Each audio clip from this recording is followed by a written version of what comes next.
Magandang hapon mga kabrad.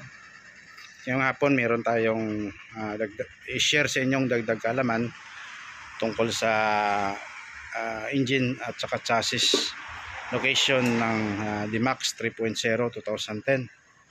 Automatic po siya.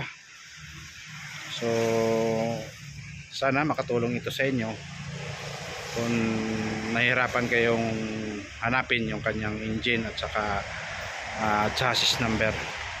Kaya mga kabrad, kung nasa harap natin yung sasakyan, nasa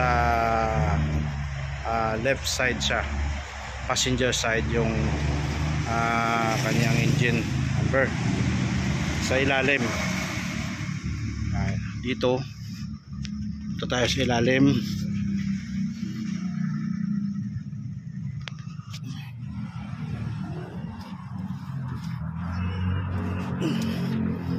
Malapit sa mga kabrad sa filter, yan yung kanyang filter, tapos yan yung kanyang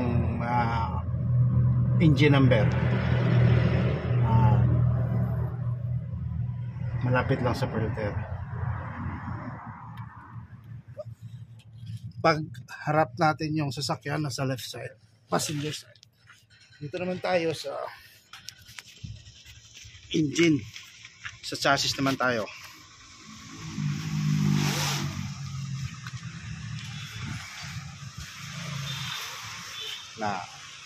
Yan, dito sa left side din yung chassis. Malapit sa second row ng ng Doria sa ilalim.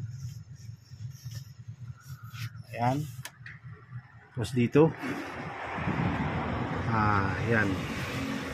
Yan yung chassis number niya. Mga kabrad. Yan. Simple lang, no? Simple lang natin.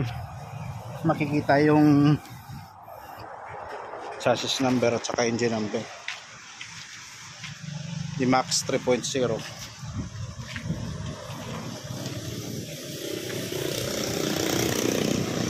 Sana makatulong mga kabrad sa inyo yung simple na vlog natin. Maraming salamat.